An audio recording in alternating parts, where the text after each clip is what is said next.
ሰላም ሰላም እንዴት ናችሁ? ውድ የድር ድራማ ተከታታዮች ሁላችሁም ክፍል 31 አይታችኋል። ሁላችሁም ክፍል 32ን እየጠበቃችሁ ነው እና ክፍል 32 ላይ ምን ይፈጠር ይሆን እያላችሁ እየተጨነቃችሁ ነው። ክፍል 32ን ይዘን መጥተናል። ሁላችሁም ከመጀመራችን በፊት ይህን ቪዲዮ ላይክ፣ ሰብስክራይብ፣ ሼር በማድረግ እንጀምራለን።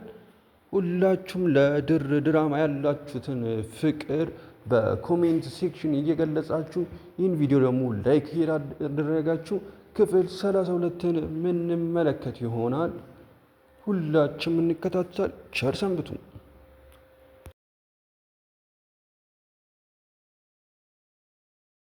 ዛሬ ሙስጠፋ ለሲፈን ሲል የማይወጣው ችግር ውስጥ ገባ። እሱንም አምነንን ለመምታት ሲዘጋጅ አምነን ስለያዘው ነው። እንግዲህ አምነን ስልክ እያናገረ እንደምታዩት ወደ ተቃራኒ አቅጣጫ በዞረበት ጊዜ እየተነጋገረ የነበረው በሲፈን ዙሪያ ስለነበር ሲፈንን ለማዳን ብሎ ሙስጠፋ አምነንን ሊመታው ሲል አምነን ስልክ እያናገረን ቢሆን ከጀርባው የቆመ ሰው እንዳለ ያስታውሳል። ከዛ በፍጥነት ሲዞር ሊመታው ሲል እጁን ይዞት አድኗል ራሱ ነው ማለት ነው። እንግዲህ ሙስጠፋ ላይ ከባድ የሆነ እርምጃ ተወስዷል።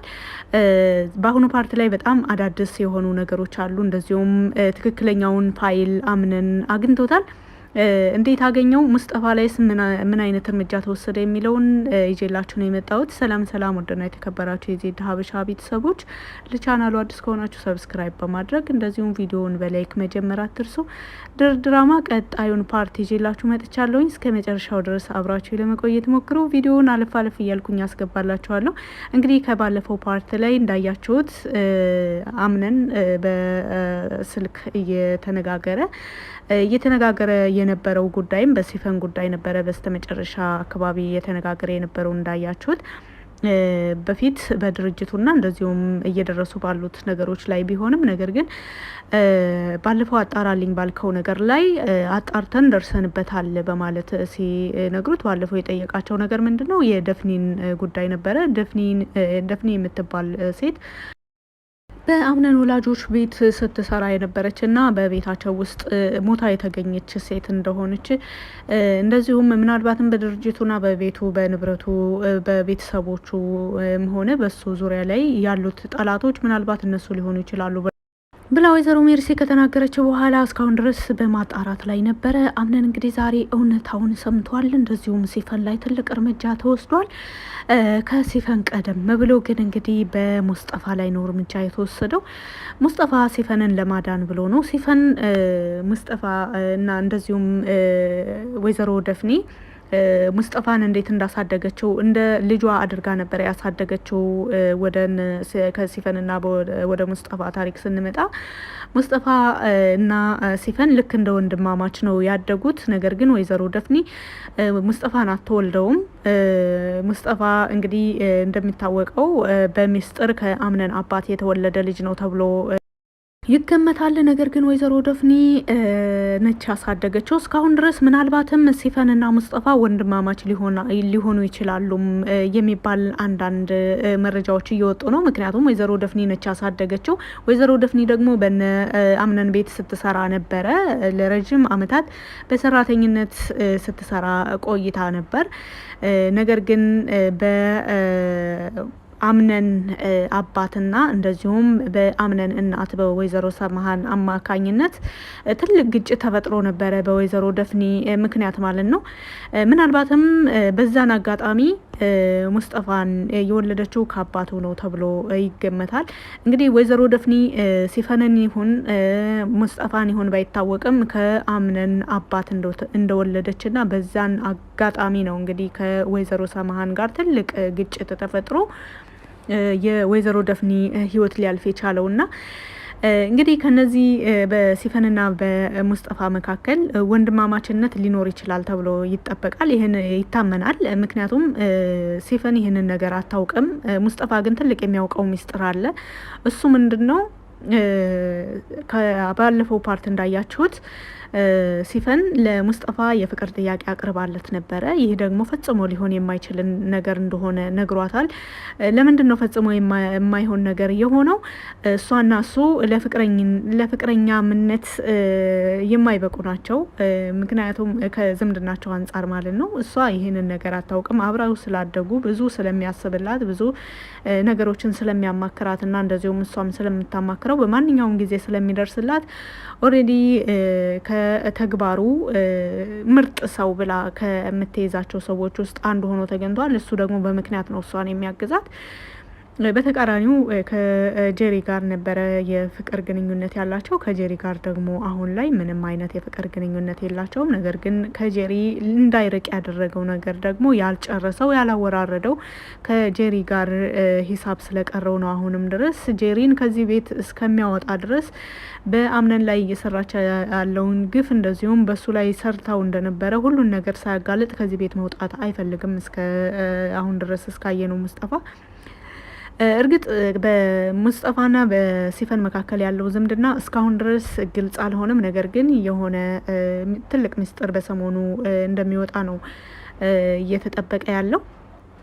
ሌላ እንግዲህ ለሲፈን ሲል ምንም ነገር ሲያደርግ የቆየ ሰው ነው ሙስጠፋ። ለሲፈን ብዙ ነገር አድርጎላታል፣ ብዙ ሚስጥሮችን ደብቆላታል፣ ብዙ እቅዶችን አብሮ ከሷ ጋር አሳክቶላታል። ወደፊትም ከሷ ጎን እንደሚሆን በብዙ ነገሮች እቅዳቸው አንድ እንደሆነና አላማቸው አንድ እንደሆነ ነው እስካሁን ድረስ ያየ ነው። በአሁኑም ላይ ሲፈን በቤት ውስጥ ነበረች። ምክንያቱም ሲፈን በአሁኑ ላይ ከጉዳዮቹ ራቅ እያለች ነው። ነገር ግን በተቃራኒው ወይዘሮ ሜርሲ ደግሞ ከትክክለኛውን ፋይል ከወሰደችው ሴት ጋር ጥብቅ ቁርኝት እንዳላት አቶ ሜሊክንም የከዱት ሁለታቸው ወይዘሮ ሲፈንና ያቺ የስራ ባልደረባዋ ዋናውን ፋይል የወሰደችው ሴት ማለት ነው። እሷና ሁለታቸው ሆነው ሜሊክን እንደከዱት አሁን ላይ ሜሊክን በመግደሉ አምነንም እየተጸጸተ ይገኛል። ምክንያቱም ሜሊክ ይህንን ስራ አብሮ የሚሰሩት ሰዎች አሉ። እንደሚታወቀው ከጀርባው ብዙ ሰዎች አሉ። እሱንም ክደውት ነው ይህንን ፌክ የሆነ ፋይል የሰጡት። ፋይሉ ትክክለኛ መስሎት ነው ብዙ ያንን ሁሉ መንገድ ሄዶ በስተመጨረሻ ህይወቱን እስከ መሰዋት ድረስ የደረሰው። በስተመጨረሻም ፋይሉን ከፍቶ ሲያየው ፌክና የተቀየረ ፋይል ነበረ የተሰጠው።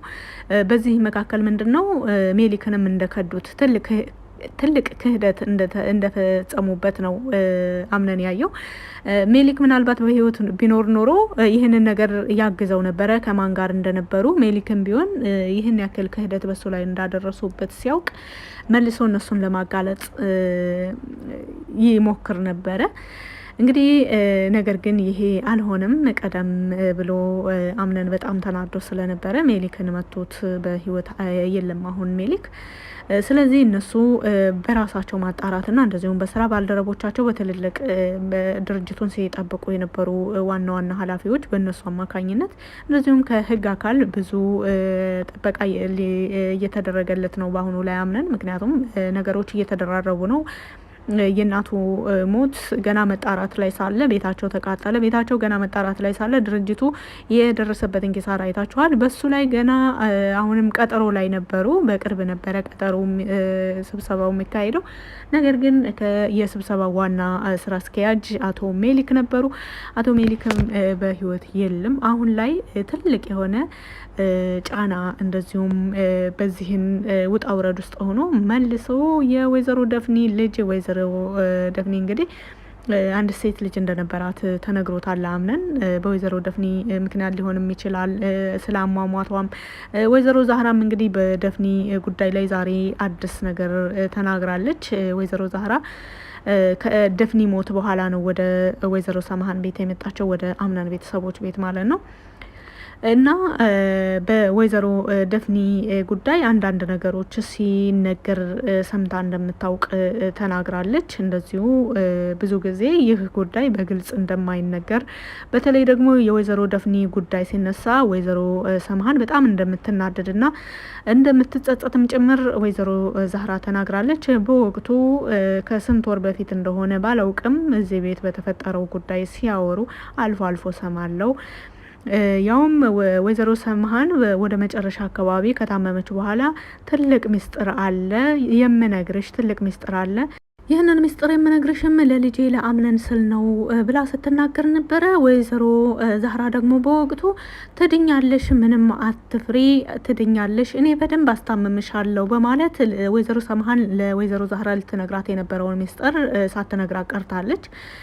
ይህ እንግዲህ ወይዘሮ ሰምሃን ትሞታለች ተብሎ ፈጽሞ አልተገመተም። ምክንያቱም ዶክተሮቹም በየቀኑ እየመጡ እየጠየቋት፣ እያዩት፣ እየመረመሯት የምርመራ ውጤቷም ጥሩ ለውጥ ላይ እንዳለች ጥሩ ለውጥ እያሳየች እንደሆነ በቅርብ ወደ ጤናዋ እንደምትመለስ ተስፋ ሰጪ የሆነ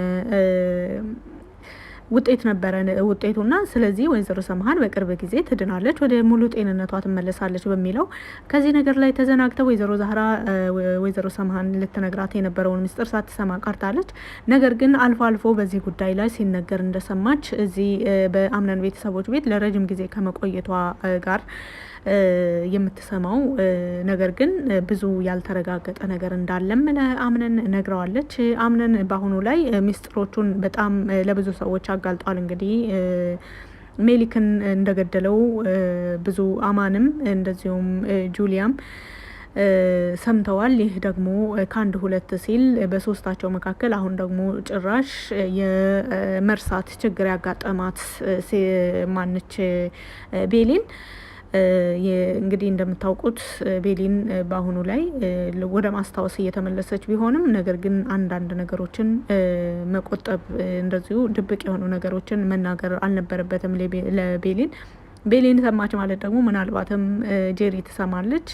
ጄሪ ደግሞ አምነንን ለማጥመድ ምንም አይነት መንገድ ትጠቀማለች። ይህንን አወቀች ማለት ለህግ አጋልጥሃለሁ፣ ያለበለዛ እሷን ማስወጣት አለብህ ከቤት ቤሊንን በማለት ይህንን ነገር እንድትጠቀምበት የሚያደርግ ምናልባት ይሆናል ተብሎም የተሰጋ ነው።